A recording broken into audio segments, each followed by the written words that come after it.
Hello बच्चों, चलिए प्रश्न को पढ़ते हैं और समझते हैं। संबंध आर।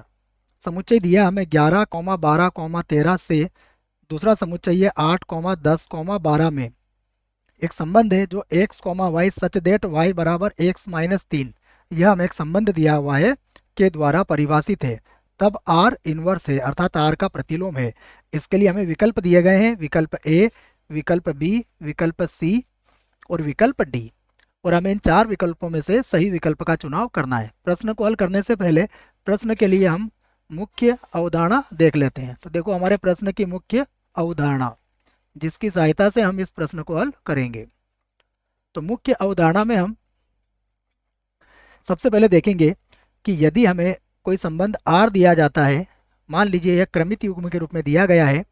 मैं इसके कुछ अवयव लिख देता हूं। देखो इसके कुछ अवयव हैं A1, B1। अगला अवयव है इसका A2, B2 और इसी प्रकार इसके अन्य अवयव भी हैं। अब आप देखिए अगर ये R है तो इसका जो प्रतिलोम होगा R इनवर्स, उसमें क्या होगा, इसके घटक परस्पर बदल जाएंगे। अर्थात दूसरा घटक पहला घटक बन जाएगा और पहला घटक दूसरा घटक बन जाएगा। अर्थात ये हो जाएगा B1, A1। उसके बाद होगा B2 और कॉमा आ जाएगा A2। और इसी प्रकार इसके अवयवों को लिखा जा सकता है। अब देखिए प्रश्न में जो दिया है हम उसे लिख लेते हैं। देखो प्रश्न में हमें सबसे पहले एक समुच्चय दिया हुआ है 11, उसके बाद 12 और अगला अवयव है इसका 13 से।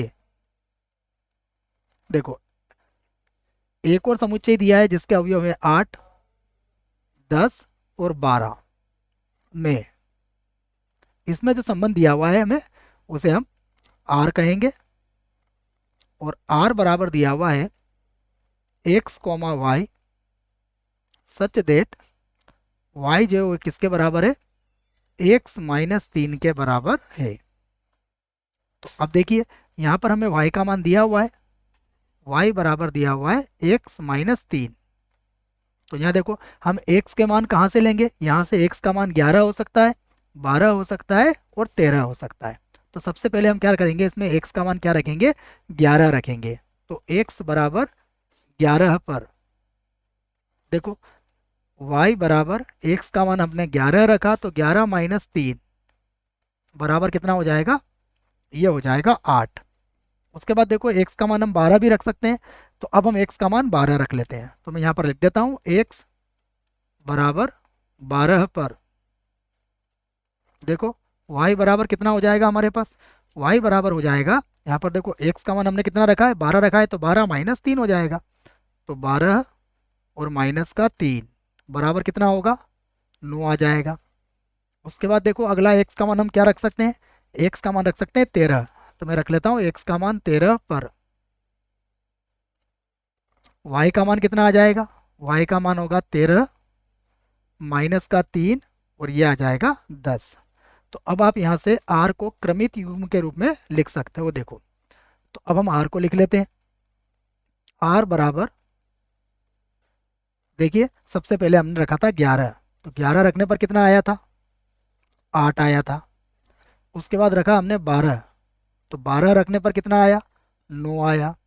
उसके बाद रखा 13 और 13 रखने पर कितना आया, 10 आया। तो ये हमने r को क्रमित युग्म के रूप में लिख लिया है। अब हम इसका प्रतिलोम लिख सकते हैं। देखो तो अब हम लिखते हैं r का प्रतिलोम, जिसको r इनवर्स से व्यक्त करोगे। तो अब क्या करेंगे, ये हो जाएगा 8, 11। उसके बाद ये होगा 9, 12। उसके बाद होगा 10, 13।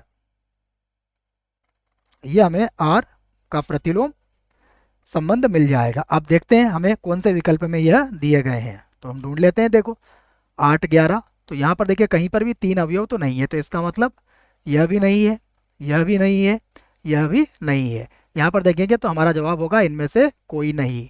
यह हमारा सही उत्तर होगा। आशा करता हूँ बच्चों आपको इस प्रश्न का उत्तर समझ में आया होगा। धन्यवाद।